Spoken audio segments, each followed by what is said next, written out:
এই পৃথিবীতে বাংলাদেশের সবচাইতে বড় দুশমন ভারত। সবচাইতে বড় দুশমন কে? আমরা ভারতকে দেখিয়ে দেব ইনশাআল্লাহ। জিহাদের প্রেরণা নিয়ে যদি প্রয়োজন হয় বাংলাদেশের যুদ্ধ যদি করা লাগে ভারতের সাথে, আর যুদ্ধ করা লাগবে, রাসূলুল্লাহর ওয়াদা আছে। কার ওয়াদা?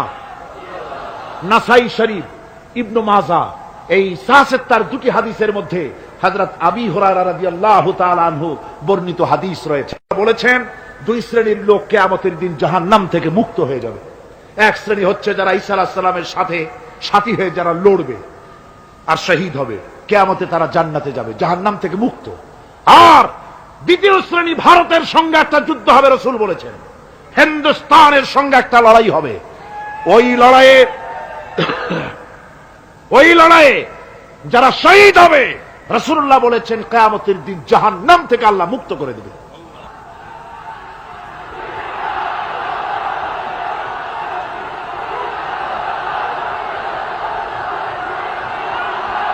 আমার মুসলমান ভাইয়েরা,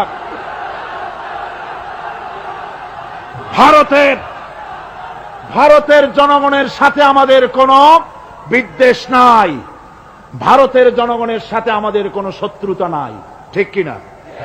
আমাদের দুশমনী নরপশুর সাথে। তুমি একটা সরকার, তোমার হাতে রয়েছে সেনাবাহিনী, তোমার সাথে বিএসএফ, তোমার হাতে ল্যান্ড ফোর্স, এয়ার ফোর্স, সব বাহিনী তোমার হাতে। মসজিদ ভাঙে চোখের সামনে, তোমার বাহিনীর লোকেরা অস্ত্র নিয়ে দাঁড়িয়ে থাকে, একটা ফাঁকা গুলিও করলো না। করছে একটা ফাঁকা গুলি? মুসলমানেরা প্রতিবাদ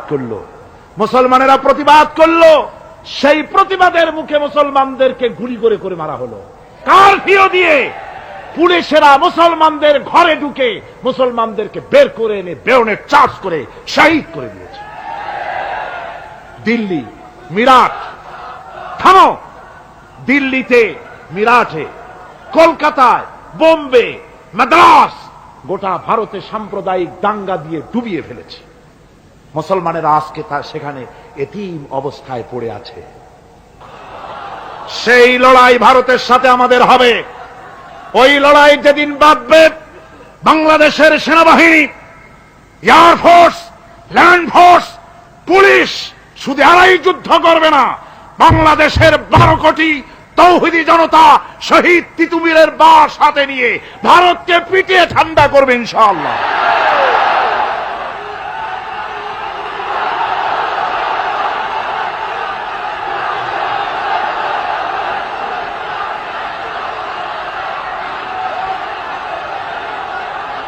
আমার দেশে ভারতের মসজিদ ভাঙার প্রতিবাদে আমাদের দেশে একটা হিন্দুও মরে নাই, কথা ঠিক কিনা কন?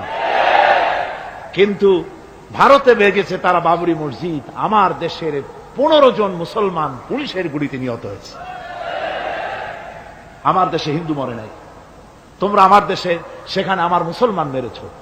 হযরত আব্দুল্লাহ বিন ওমর রাদিয়াল্লাহু তাআলা আনহু বলছেন যে আমি রাসূলের সঙ্গে কাবা শরীফ তাওয়াফ করতেছিলাম, আমি বলতে শুনলাম রাসূল বলছেন, হে কাবা, তোমার কত মর্যাদা, তোমার কত সম্মান, তুমি কত মহান, তোমার কত ইজ্জত। তবে কাবা শুনে রেখো, আল্লাহ রাব্বুল আলামিনের একটা মুমিন বান্দার যে মর্যাদা, তোমার মর্যাদা যত হোক একটা মুমিনের চাইতে নিশ্চয়ই বেশি নয়। তোমরা মসজিদ ভেঙেছো আর আল্লাহর মুমিন বান্দাদেরকে ভেঙেছো। ভারত সরকার শুনে রাখো, মসজিদ ভাঙো নাই, তকদির ভেঙেছো। মসজিদ যেভাবে মসজিদের ইটগুলি টুকরা টুকরা হয়েছে, গোটা ভারত আজ হোক কাল হোক মসজিদের ইটের মতোই টুকরা টুকরা হয়ে যাবেই যাবে ইনশাআল্লাহ।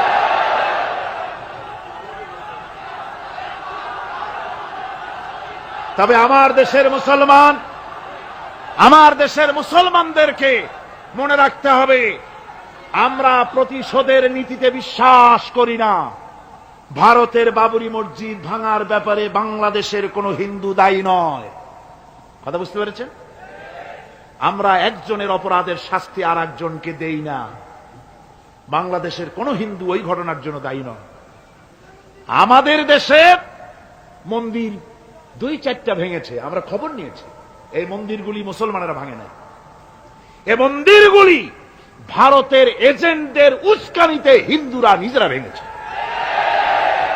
মুসলমানেরা ভাঙে না। ভারতীয় দালালেরা বাংলাদেশের সারা পৃথিবীতে সাম্প্রদায়িক সম্প্রীতির ভাব মূর্তিকে ক্ষুণ্ণ করার জন্য এই কাজ তারা করেছে।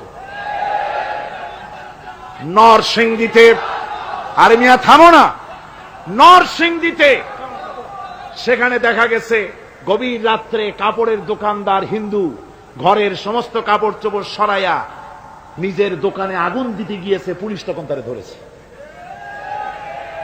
ভারতের 5 গোলামেরা হিন্দুদের দিয়ে এই কাজগুলি করাইছে, কোন মুসলমান মন্দির ভাঙে নাই। বাংলাদেশ গোটা বিশ্বের বুকে সাম্প্রদায়িক সম্প্রীতির সহস্র বছরের উজ্জ্বল দৃষ্টান্ত। আলহামদুলিল্লাহ পড়ে। তার কারণ হচ্ছে আল্লাহর নবী বলেছেন সংখ্যালঘু মুসলিম এলাকায়, সংখ্যাগরিষ্ঠ মুসলিম এলাকায় সংখ্যালঘু অমুসলিম যারা, তারা হতেছে পবিত্র আমানত।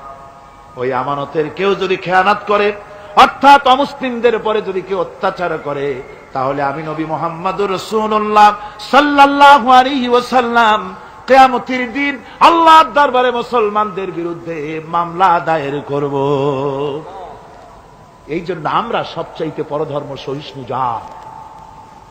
আমার ভাইয়েরা ভালো করে মনে রাখুন, ভারতের বাবরি মসজিদ সহ এখন তারা আর অন্যান্য মসজিদও ভাঙ্গা শুরু করবে, প্ল্যান নিয়েছে, ভাঙতেছে। তাজমহলকেও তারা ভাঙবে, অন্যান্য মসজিদও ভাঙবার পরিকল্পনা নিয়েছে। ওরা যদি মসজিদ একটা ভাঙতে ভাঙতে আল্লাহ না করুন সবগুলিও যদি ভাঙে, বাংলাদেশের একটা মন্দিরকে আমরা ভাঙতে দেব না। এর নাম ইসলাম। এর নাম কি? ভারতের সাম্প্রদায়িক দাঙ্গা বাঁধিয়ে মুসলমান একটা করে করে সব মুসলমানও যদি তারা মেরে ফেলে দেয়, আল্লাহর কসম বাংলাদেশের একটা মুসলিমের গায়ে আমরা হাত দিতে দেব না। এর নাম ইসলাম। এর নাম কি? আপনারা যদি কখনো শোনেন যে কোন এলাকার কোন লোক মন্দির ভাঙতে যাচ্ছে অথবা হিন্দুর বাড়ি আক্রমণ করতে যাচ্ছে, সাথে সাথে তাকে ধরে থানায় সোপর্দ করবেন। রাজি আছেন? কারা রাজি? হাত উঁচু করে দেখান। আলহামদুলিল্লাহ, হাত নামান। এই সাম্প্রদায়িক সম্প্রীতি বাংলাদেশে অতীতে ছিল, এখনো থাকবে ইনশাআল্লাহ, ভবিষ্যতেও থাকবে ইনশাআল্লাহ। বলেন ইনশাআল্লাহ। আমাদের শত্রু, আমি বারবার বলছি, হিন্দুরা শত্রু নয়, শত্রু হচ্ছে ভারতীয় এজেন্ট যারা, ভারতের দালাল যারা, ওরা আমাদের দুশমন। ঠিক কিনা? তারা বাংলাদেশের স্বপ্ন এখানে বসে দেখে, পত্রপত্রিকার মাধ্যমে, টিভির মাধ্যমে হাজারো প্রচেষ্টা তারা চালিয়ে যাচ্ছে ইসলামের বিরুদ্ধে। সুতরাং ইসলামকে জমিনে টিকিয়ে রাখার জন্য চাই সংগ্রাম।